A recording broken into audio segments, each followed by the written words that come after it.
Assalamualaikum warahmatullahi wabarakatuh. Selamat siang, salam sejahtera. Baik, hari ini kita akan belajar mengenai algoritma pemrograman praktek dengan pokok bahasan mengenai dasar pemrograman bahasa C++. Untuk capaian pembelajaran yaitu pertama mengetahui dasar pemrograman meliputi struktur dasar dalam bahasa pemrograman, yang kedua mengetahui fungsi dari komentar, pengenal atau identitas, konstanta, variabel, dan tipe data dalam bahasa pemrograman. Yang ketiga mengetahui perintah dasar untuk menampilkan semua data atau semua proses yang ada dalam monitor pada program yang sudah dibuat. Yang kedua mengenai indikatornya, nanti diharapkan mahasiswa mampu untuk menjelaskan dasar-dasar dalam bahasa pemrograman khususnya bahasa C++. Yang kedua mampu menuliskan komentar atau mengidentifikasikan komentar, mampu membuat pengenal, konstanta, dan variabel serta tipe data pada suatu program. Yang ketiga mampu membuat program sederhana untuk sekedar menampilkan tulisan pada monitor, kalkulasi, perhitungan, dan lain sebagainya. Baik, untuk materi yang pertama mengenai fungsi dan prosedur. Fungsi merupakan subprogram yang sengaja dibuat untuk mengerjakan suatu program atau suatu perintah tertentu sehingga menghasilkan suatu luaran berupa nilai. Jadi kalau fungsi itu selalu outputnya nilai. Sedangkan prosedur merupakan suatu program yang sengaja dibuat atau ditulis untuk mengerjakan suatu tugas tertentu. Output dari prosedur bisa berupa nilai atau berupa data. Jadi perbedaan antara data dengan nilai di sini, kalau data itu sifatnya banyak, sementara nilai itu hanya satu. Lantas ini adalah struktur dasar dalam pemrograman bahasa C. Nanti di bagian atas ada namanya prosesor direktif atau perintah yang diawali dengan pound atau crash atau hashtag atau tanda pagar yang fungsinya untuk mengidentifikasikan atau menyertakan suatu perintah tertentu yang ada dalam bahasa pemrograman C. Fungsi pertama harus ada dalam pemrograman C yang ditentukan adalah nama, yaitu nama fungsi yang dituliskan diawali dengan tipe. Maksud di sini adalah tipenya bisa berupa void, bisa berupa integer atau karakter. Nah, contoh dari penulisan program dalam bahasa C itu pertama adalah prosesor direktif. Tadi ada pengenalnya, lantas fungsi utamanya diawali dengan kurung kurawal dan dideklarasikan variabelnya atau ditambahkan dengan statementnya. Nanti kita akan lihat contoh dari penggunaan atau struktur dalam bahasa pemrograman C. Yang berikutnya adalah komentar. Komentar itu merupakan suatu perintah atau informasi yang diberikan untuk programmer atau si pembuat program agar dia tidak melupakan fungsi atau output dari suatu program yang digunakan. Biasanya komentar ditandai dengan backslash 2 kali dituliskan. Sebagai contoh di sini, int luas itu dideklarasikan sebagai luas yang bertipe integer. Lantas berikutnya pengenal atau identitas itu ada dua tipe, yang pertama mengenai konstanta, yang kedua mengenai variabel. Perbedaan antara konstanta dengan variabel adalah ketika kita menggunakan konstanta itu nilainya tetap dari awal sampai terakhir program, dia tidak pernah berubah. Tetapi berbeda dengan variabel, ketika kita mendeklarasikan variabel, maka isi dari data tersebut bisa berubah-ubah sesuai kebutuhan atau data yang diinputkan oleh si programmer atau pembuat program. Lantas berikutnya adalah mengenai tipe data. Tipe data itu berfungsi untuk merepresentasikan data. Bisa berupa integer atau int, bisa berupa float atau real atau double, bisa berupa logic atau logika, true false, atau malah berupa karakter.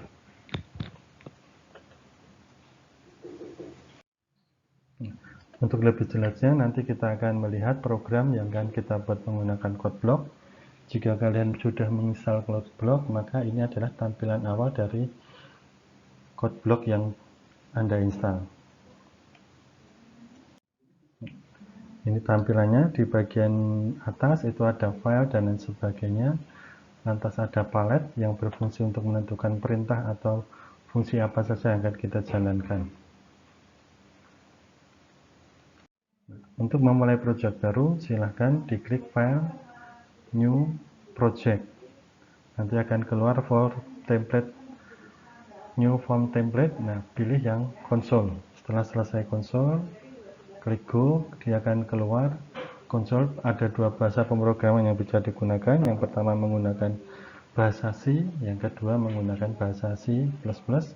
Nah, karena kita akan belajar menggunakan bahasa C++, makanya silahkan dipilih bahasa C++.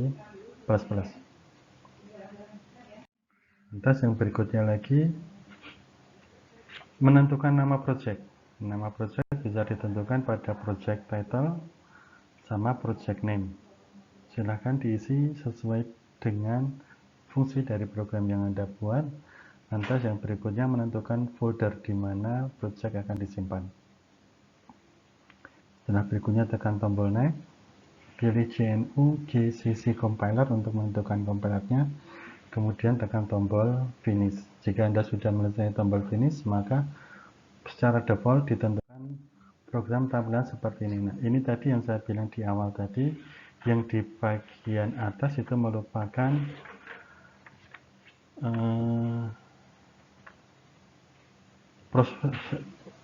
preprocessor directive. Ada include IOStream.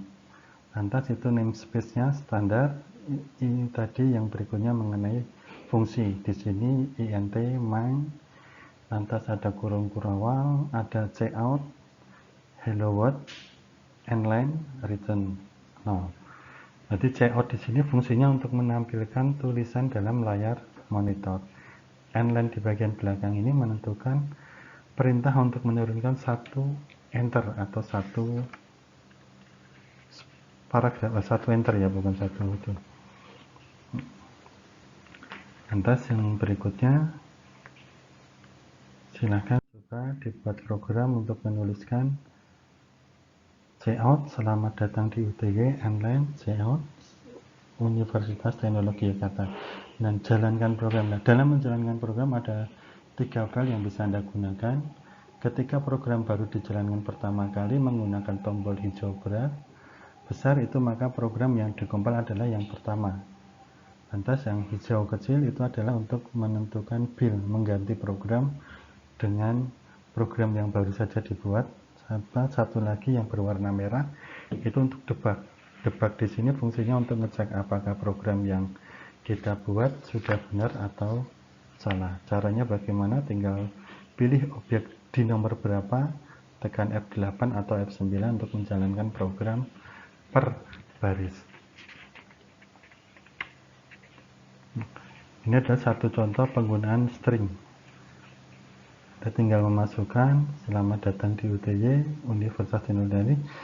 Perbedaan nilai itu kalau string selalu diawali dengan tanda petik atau teks ya. Sementara kalau integer itu hanya bilangan bulat.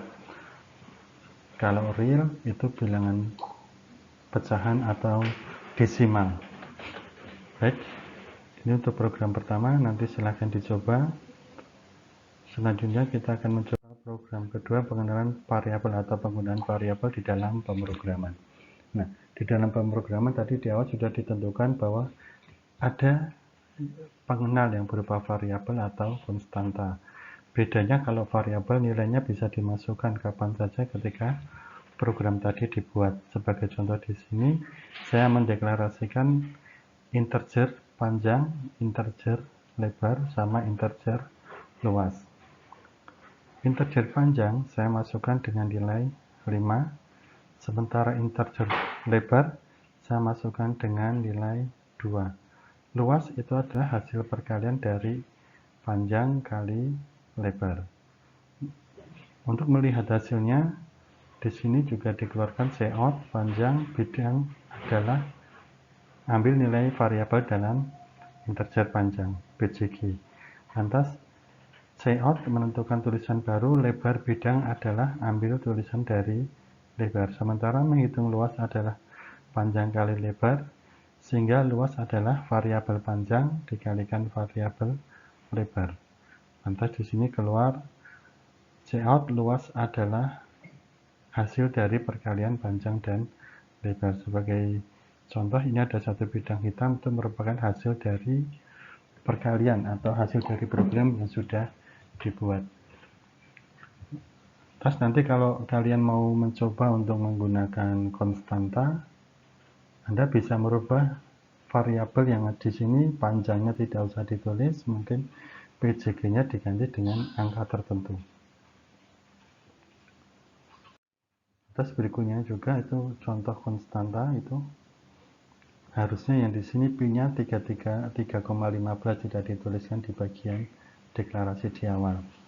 Nah, ini adalah contoh luas untuk menghitung luas dari lingkaran. Jadi double pi 3,15 itu bisa diasumsikan sebagai konstanta, karena pi tidak akan mungkin berubah nilainya, kecuali nanti kalau jari-jarinya itu kelipatan 7. Jadi kalau di sini dilihat sebenarnya ini salah juga, karena jari-jarinya kelipatan 7, harusnya pi-nya 22/7, tapi kalau dihitung secara komputer nggak ada yang 22/7, semua 3,15.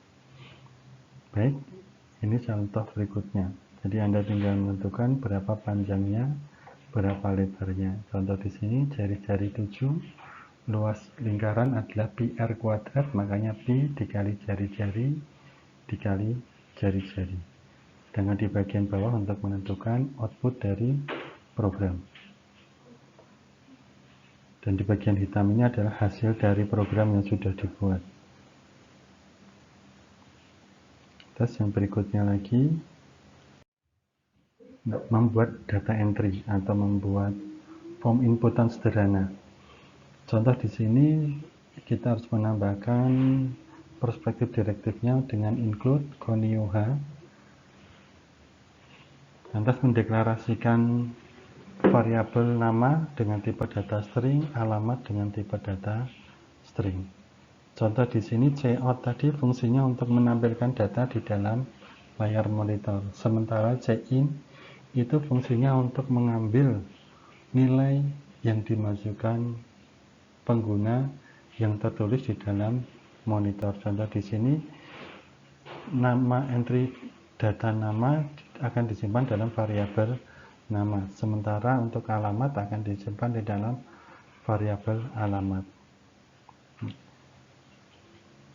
Untuk outputnya bisa disesuaikan stringnya menurut kalian mau dibuat seperti apa. Yang penting di bagian di sini membedakan kalau cout itu dengan tanda lebih kecil 2 kali, sementara cin dengan tanda lebih besar 2 kali. Sementara output program itu bisa kalian lihat di sisi kiri yang berwarna hitam. Sebagai contoh, masukkan nama Anda, itu diisi dengan nomor, alamat dengan Cileban, outputnya adalah Anda bernama Nowo, bertempat tinggal di Cileban. Nah, itu mengenai contoh sederhana penggunaan dari pemrograman code block atau C++ untuk bahasa materi algoritma dan pemrograman praktikum. Nah, jika nanti ada sesuatu masalah bisa menghubungi baik lewat grup WA maupun pas ada pertemuan.